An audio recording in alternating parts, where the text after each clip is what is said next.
I know that early on in my career, I think a lot of my problems, a lot of issues that I had in my career sometimes weren't necessarily from the music end, or their personal stuff that caused more tough times for me. Trying to be in a relationship when you're on the road and I was so self-focused. Those were hard times. You know, I mean, relationships are a wonderful thing, but I think I'm not saying don't have a relationship, but you have to be very, very careful. It takes a very, very special person to be in your life that will understand and support what you do. Most people understand it, but when you actually get into it, it's much harder than the partners even realize, because you're so focused. Yeah, well, and I think you're so focused and so absent. Yes. Like, I don't mean absent from the relationship emotionally speaking, but absent physically a lot of the time. So it is ostensibly a long distance relationship for possibly years and years at a time. Welcome to the Vocal Lab. I'm Sarah Ramsey, and this show aims to pull back the curtain on the entertainment industry, where veterans give up-and-coming artists some of the information they wish they'd had when they were just starting out. Sort of a music industry primer, if you will. We are here today with Jeff Neill, and Jeff is an award-winning guitarist, songwriter, and producer who currently tours with Canadian Rock and Roll Hall of Fame inductees Streetheart. Jeff toured extensively through North America with Canadian legends Loverboy in the mid to late 90s, playing shows with the likes of Foreigner, Cheap Trick, and Blue Oyster Cult. Jeff has toured and played shows with the Rolling Stones, Bon Jovi, Sting, ZZ Top, and Bryan Adams. Jeff also gained international success with Australian rock legend Jimmy Barnes, touring, writing, and recording with Jimmy for 11 years from 1986 through 97. Selling over 3 million records during that time. Jeff has co-written with such notables as Jim Vallance, Jonathan Cain, and Keith Urban. And as a songwriter, Jeff has earned over 24 gold, platinum, and multi-platinum awards internationally, with a total of over 4 million units sold worldwide. Jeff was also the host, MC of CanaFest from 2016 to 2018. And CanaFest was one of Canada's top classic rock summer festivals and hosted thousands of fans from across Canada and the US. This mix of accomplishment, experience, and agility to both negotiate the ups and downs of the music industry for over 45 years has molded Jeff into a complete talent, one who understands not only the creative side of the business, but also the work ethic and responsibility needed to get the most out of these opportunities when they present themselves. Thank you for joining me today, Jeff. It's my pleasure to be here, Sarah. Thank you so much for inviting me on. I know a lot of people say, "Oh, it's so weird to hear somebody else read my bio to me."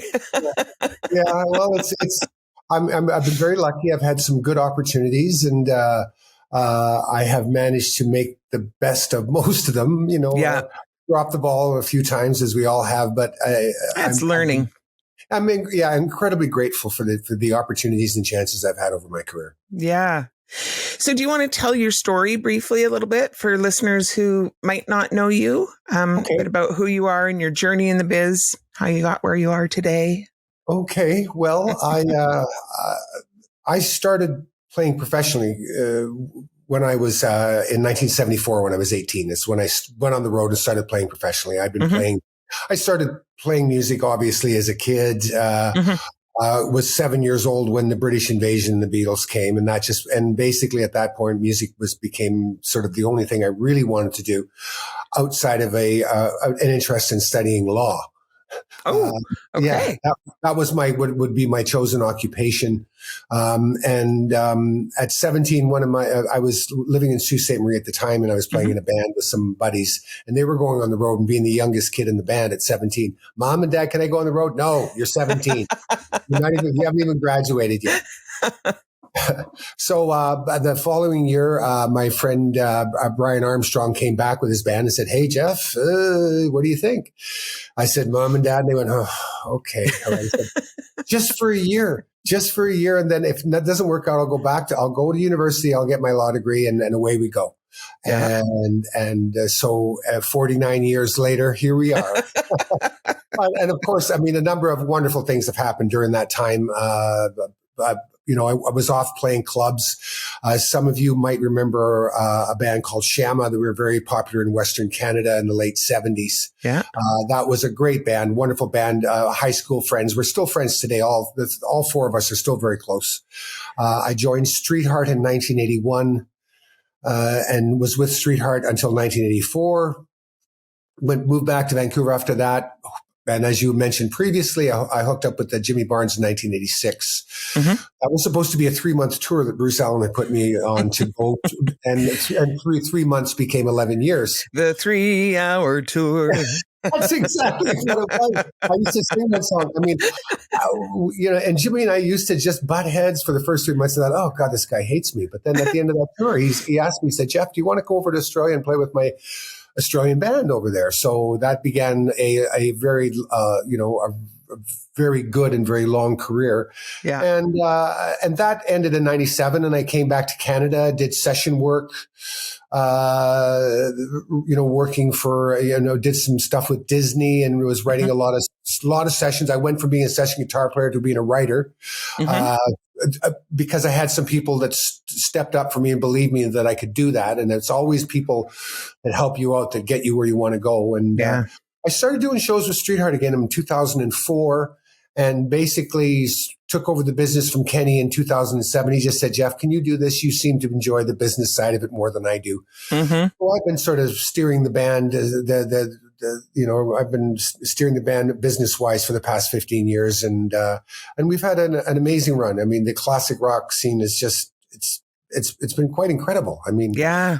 I remember when I first started doing it, our agent said to me, "Jeff, I don't know how long this is going to go on for, and it's like a couple of years." And that was in 2004. It's now 2023. So it will have it has a finite end. I mean, we're losing at a faster rate. We're losing our heroes, our colleagues and friends around us. It's a hard time, but I think it's part of what goes with having had such a long ride. Yeah. So, and here we are today. Yeah. And here we are sitting talking, Sarah. And as I say to my friends now, I say, we're still here. We are. And we have to make we make the best of it. And I'm just so grateful to be here. And I'm grateful for my friends and the opportunities. And it's here we are. Yeah. I think it is such a blessing to be able to look back on a life at any point in it. And, I'm going to turn 50 this year, and I look at my life and go, wow, I have made the majority of my living for the majority of my life attached to music in some way. And that is such a gift. Yes, it is. So here on the Vocal Lab, we sort of aim to shine the light on the music industry through the lens of what I know now that I wish I'd known then. Mm-hmm. So with that in mind, if you were starting your career over again, what do you think you'd do differently, if anything? That's very easy to answer, but it's very difficult to answer. Yeah. If I had done anything differently, we wouldn't be here, obviously. Mm-hmm. That's, I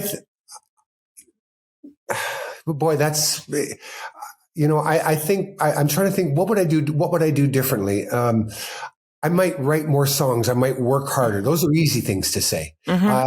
I think that I've always worked hard at my craft. I mean, I think that the people that know me, my colleagues, they know that I'm not afraid of work. I don't do well if I'm not in my schedule of work.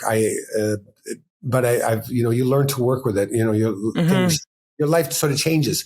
I know that early on in my career, I think a lot of my problems, a lot of issues that I had in my career sometimes weren't necessarily from the music end, or their personal stuff that caused more tough times for me.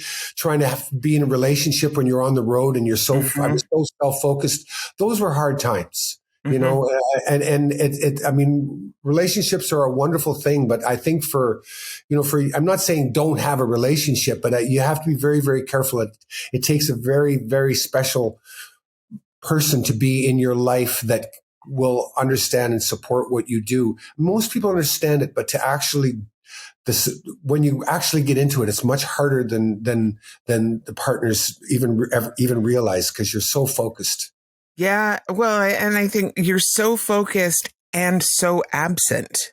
Like, Yes. I don't mean absent from the relationship emotionally speaking, but absent physically a lot of the time. Mhm. So Yeah. it is ostensibly a long distance relationship for possibly years and years at a time. It really is. And in the early days for us, we were on the circuit. We were a touring Yeah. band.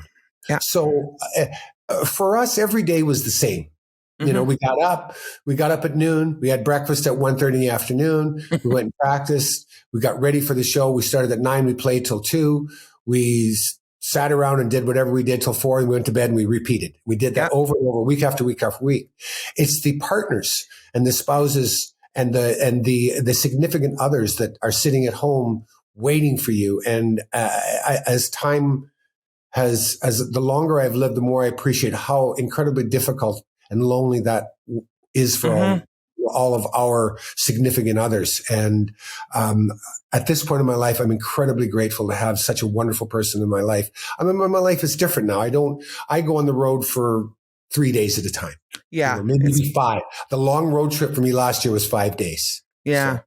So do you guys do sort of more flyouts, that kind of thing now? Yeah.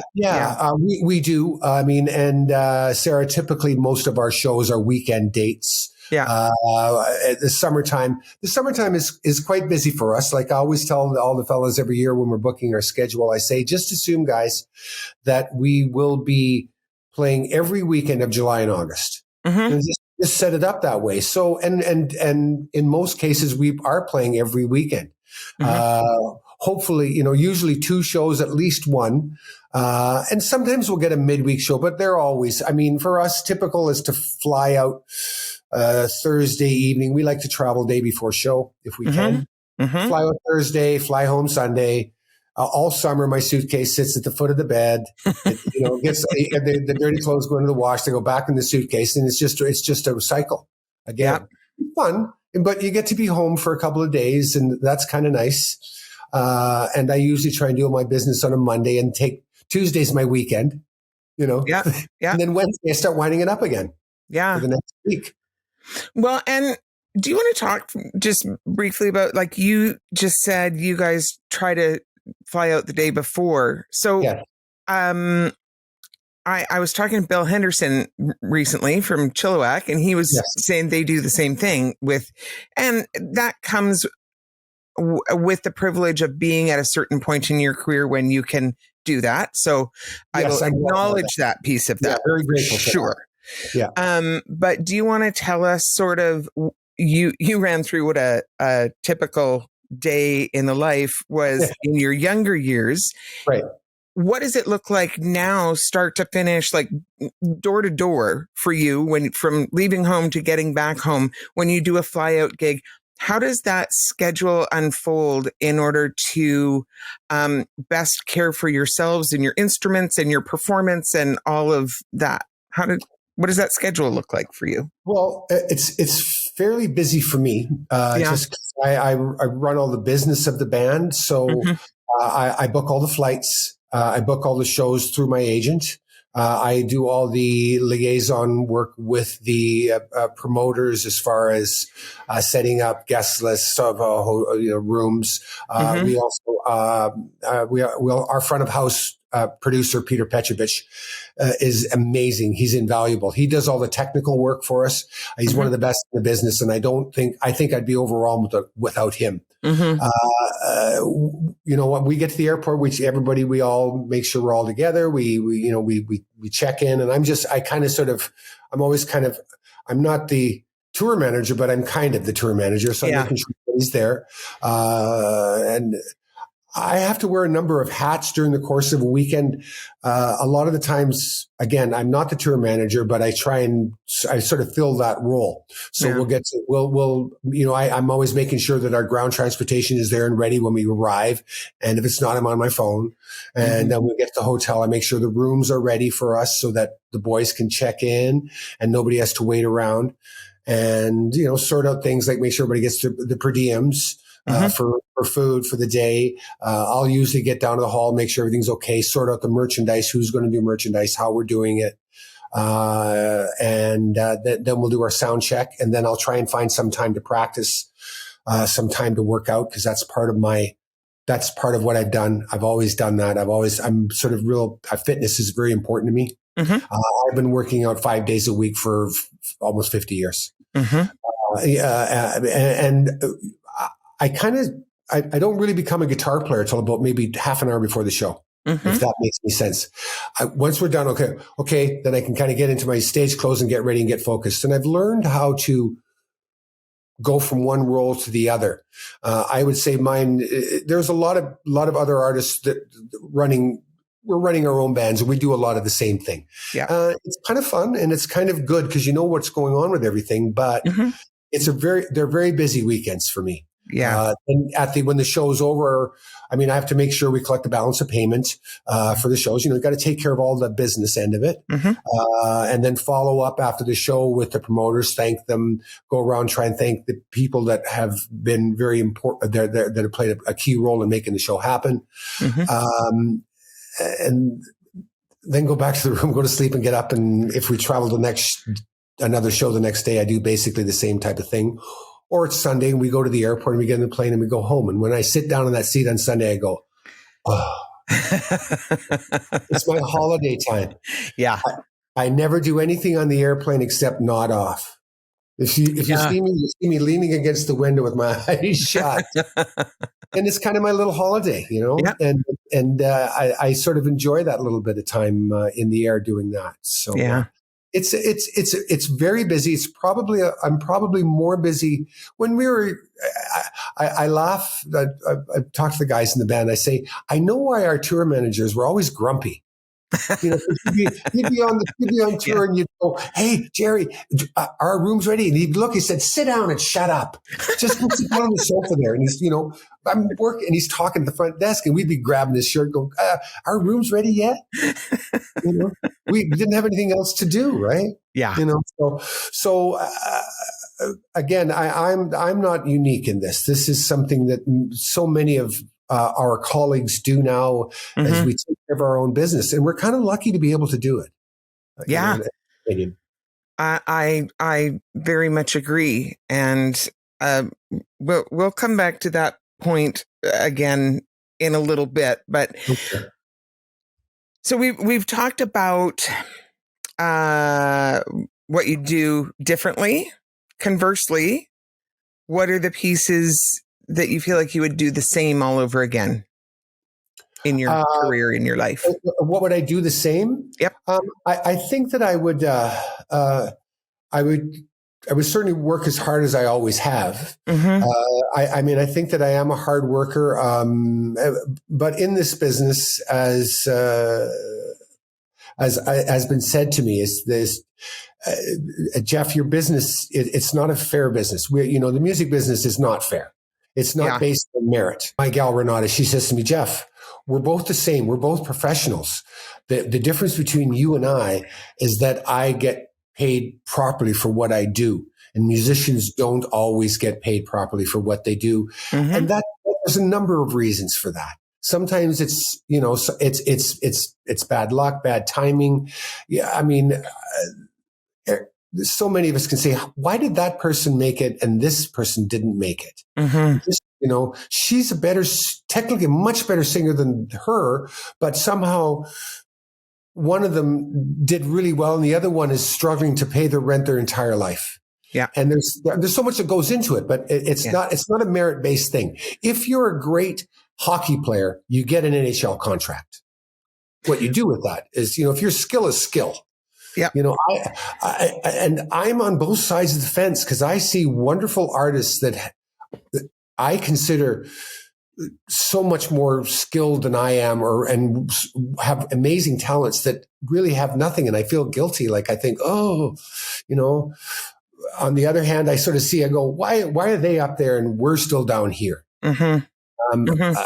I try not to I'm just saying that as an observation. I don't have any, at this point, I don't have any bitterness about it. I mean, I'm competitive, but I think being angry and bitter is a bit, that's limiting.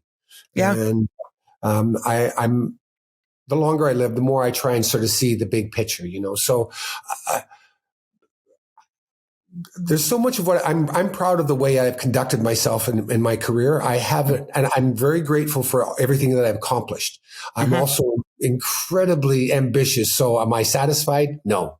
Mm-hmm. Well, that's a good place to be, I think. Yeah, but I'm very grateful. I'm very grateful. Yeah. For everything. I think there's something to be said that if all your ambitions have been satisfied, you haven't set the bar high enough. Good point. That's a good point. You know, and that's very good. And I think that's a healthy place to be. And I think that's where I am. And I think a lot of our colleagues would probably answer the same way. Yeah. We all want to, when you're young, what do you think about, a warehouse full of fast cars and a private island and, and a jet and all that other stuff. But it changes. I mean, I have a wonderful life that I'm so very, very grateful for. But it's come at a cost. I mean, I've made some sacrifices in my life, and I've had to deal with some incredibly powerful loss. Yeah. So it hasn't been an easy road, but I think that overall, I've done okay. I've had some dark moments, but today I'm good. Yeah. Yeah. Well, then today's a good day. Yes, it is. Yeah, it sure is. It sure is, Sarah. It's a good day right now. We are in an industry that sees widely differing levels of education and theory to supplement talent. Some people have formal education, some are totally self-taught. What did your musical education look like, and how has that impacted your work? Well, I did have some training. I come from a musical family, like yourself. My father was a conservatory trained pianist. He was an English teacher, but he also played piano, and he was very, very good. He could play wonderful music until you took it away from him. He couldn't really play by ear. My mom taught me how to play guitar. My mom used to sing cowboy, country, and western songs and stuff. Yep. And she showed me a few chords on her right-handed guitar, which being left-handed, I learned how to play them upside down. I did take piano lessons. I was at 9 years old. Yeah. And I took piano lessons for a year, and then we moved. And I never found a piano teacher after that. I liked my teacher. I enjoyed playing piano. I didn't really like the process of the lessons. I didn't like the songs we were playing. It was kind of boring to me. And reading music, I just played for me. I could figure it out that way. And so I took the piano lessons for a year. Our family moved down to Southern Ontario, and I basically never took piano up again. Started to get into playing in bands. I was 10 years old, and for Christmas, Dad got me a copy of a Beatle bass and a Little Trainer bass-made amplifier. And like all the kids in the neighborhood were playing in bands, as was typical in the sort of the late 60s kind of thing. And I took music all through high school.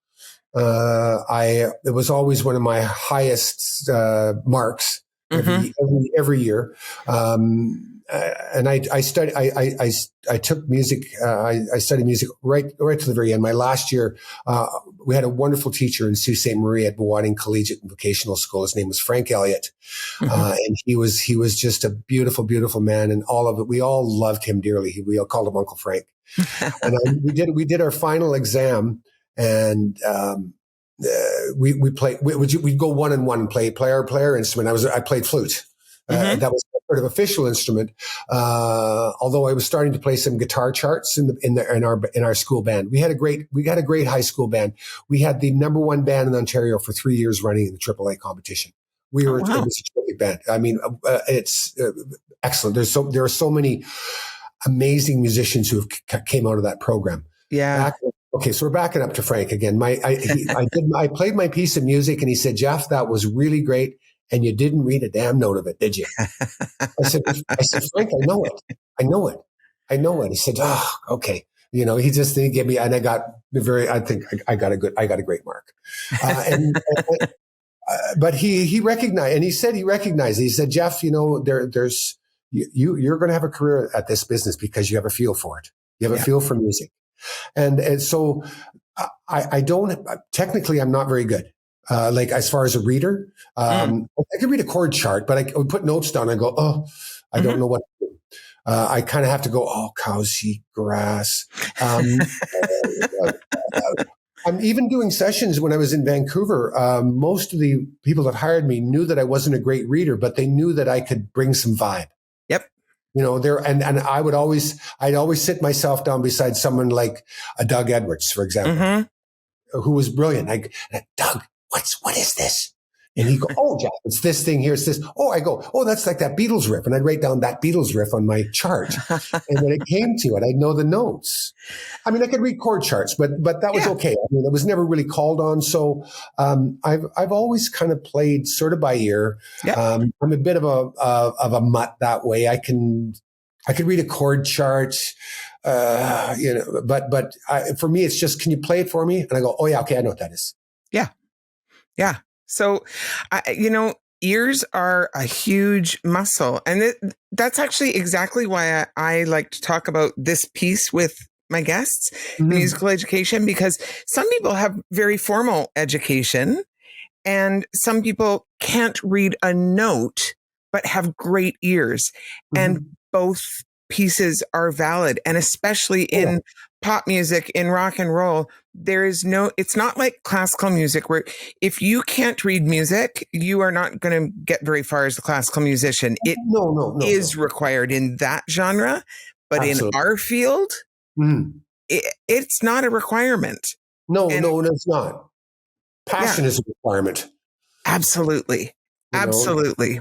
That is a requirement. And one of the things that when we're recording vocals, one of the things that Daryl Gushall, our keyboard player in Streetheart, says, do you believe what they're singing?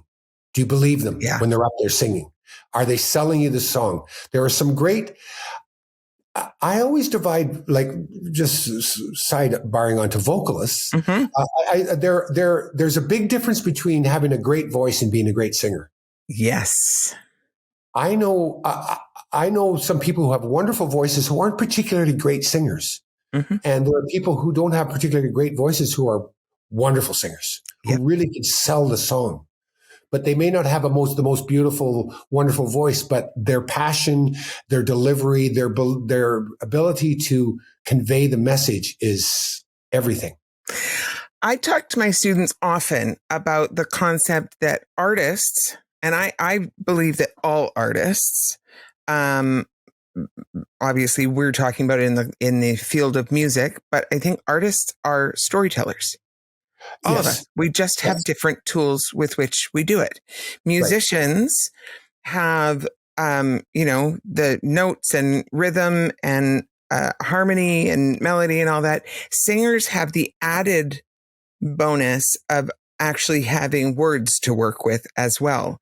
But I firmly believe that as musicians and as singers, singers are musicians. I don't mean to separate those, but that we are storytellers, like first and foremost above everything else. That's what we are. I agree. I think probably originally that's what the bards and singers were. They were storytellers. Yeah. They were kind of like living books in some way. I mean, things have changed a little bit since then, but in pop music, rock and roll, it's like there are no real rules to it. Like you were talking about classical music. I mean, you absolutely have to be able to read music to do that. And there are certain, I'm always I'm sort of jealous when I see people that can read music and play well. And it's like, wow, you're so literate in every aspect. I mean, there are certain parts of music that I look at a sheet of music and it doesn't speak to me. Yeah. And where someone can open up and go, oh, this is beautiful. Oh, and I'm going, what? I don't know what that is, but it's never really, for our business, what comes from the heart is more important than what comes from the head. And all artists like that, like as you were alluding to a couple minutes ago. So, yeah. Do you want to talk a little bit about the relationships in your career? You talked actually a little bit about it at the beginning. You've talked about your partner and you've talked about your music teacher, but what have been the most important relationships in your career? And just for clarity, I'm not really specifically asking you to name names in the biz here or anything. You can talk about whoever you want to, but I'm really talking about the personal and professional relationships that have been important in your journey getting where you are today. Well, I think first and foremost, the most important relationships, the foundation of my musical career is my parents. Mm-hmm. Both mom and dad were very supportive. They were always supportive. They were never against me playing music. Mm-hmm. They didn't make the path easy for me, but they provided opportunities. Yep. My dad said, Jeff, you have $300. You can buy a bass and an amp with that. What do and I really wanted a Hofner Beetle bass, but they were $250. So I couldn't get one of those. I got a Pyramid knockoff of a Beetle bass and it was $90. And I had $200 left over for the little trainer bass mate. And my parents were always very, very supportive, in my career. I had mentioned Frank Elliott, but any of the students that worked with Frank, we loved him, and we loved him like a dad, like an uncle. Like he was the best teacher. When I look back at my going in my high school, all my school years, Frank Elliott is number one for me. Yeah. I've worked with great musicians all my life. My goal is to always be the least good guy in the band, if that makes any sense. Always work with people better than you. Better than me. Yeah. Then I've really accomplished something. I don't want to be bad. I just want everybody, I want to have people around me that are that good, that inspire me. I think, a lot of you will know, Mick Delavie and Michael Sicoli and Brian Armstrong are my friends in Shama. We were a great band right out of we played great songs. Both Mick and Michael are wonderful singers. They both have good voices and are wonderful singers and still are, and still go. I was fortunate enough to, get an opportunity to audition for Streetheart when I had just turned 25. So all of a sudden I'm with who I consider to be probably some of the very best rock and roll musicians in Western Canada. Mm-hmm. That point, with Kenny Shields and Spider Sineve, Daryl Guthall and Bob Ego. And then Jimmy Barnes, of course, was incredibly important to me. I've had some people who have given me some very, very good advice over the years, have been sort of, in big ways and small ways, very good mentors to me. Yep. Jim Valance is someone who I admired very, very much. I have great respect for someone like Bruce Allen, who's provided the opportunities to work. He was the one that provided the opportunity to get together with Jimmy Barnes, with him in his office. I'm going to have to go through the list. There's so many people. There's so many people along the way that are really important to me. Yeah. Back to Jimmy Barnes. That decade with him was an incredibly powerful time in my life. It was pretty much the crest of my professional career, really trying to go for it as a recording artist, if that makes sense. Yep. It hit a peak I would say that my career hit its peak around 1995, 96. Mm-hmm. We were touring in Europe. We were doing big shows of our own. We played a show at the end of the summer, opening up for the Rolling Stones. Mm-hmm. And after the show, they were so impressed. They asked if we wanted to do the rest of the shows through Germany, but I had already committed to to do a tour with Loverboy in the US. Mm-hmm. So we weren't able to do that, but, Jimmy's manager, who Michael Gudinski, who we lost a couple of years ago, was a wonderful, amazing man. Sarah, I've had so many good people that have given me so many good pieces of advice, and I've just tried to sort of learn from them all, and pay attention to the ones that have good advice, and I just sort of ignore the ones that don't. You get a lot of that too. I try not to take too much of that to heart. Yeah. Well, and I think it's always that balancing act between knowing what's good advice for you. Yes.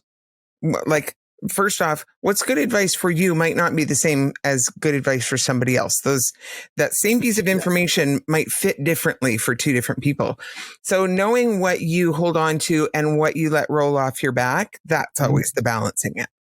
Yeah. And I try not to say, oh, we'll do this and this and this, and the things will work out for you. I don't know whether I have that kind of sage wisdom. I think I know things that have worked for me. I've kind of, it hasn't always been a pretty ride in my life. I've had some very, very difficult times, but I'm not alone in that. We all have our own story. So I'm not good. Mine aren't special. They're just unique to me. Yeah. But as part of we all face challenge. I mean, I think I could say to any young artist, be prepared to face challenge, because it's coming. Yeah. It's coming for you. Be ready for it. And don't focus too much. Don't worry about the things that are working out. They just take care of themselves. Save your energy and stay focused on don't obsess on it, but be aware of what could go wrong here. And be ready for that. Like great. Oh, they love us. Okay. Don't worry about those people. Let's worry about the ones that are the naysayers, the ones that are making it hard for you. How do we get to them somehow, or how do we represent ourselves in a way where maybe we'll have more success next time we present our product to them? Yeah. And I think that's, I mean, that's just constantly wanting to learn and get better and do a better job of your job. Yeah. Right. Yeah. And it's the same in it. The details might be different in our industry than they are in whatever law or sales or medicine or anywhere else. But the principle is the same thing. You're trying to figure out where are the places that you can improve. And that's what you want to put your energy on, because the places that you're already good at, you're already good at. Yeah. And they just take care of themselves. Yeah. Good has a way of taking care of itself. You don't have to worry about it. Yeah. But it's paying attention.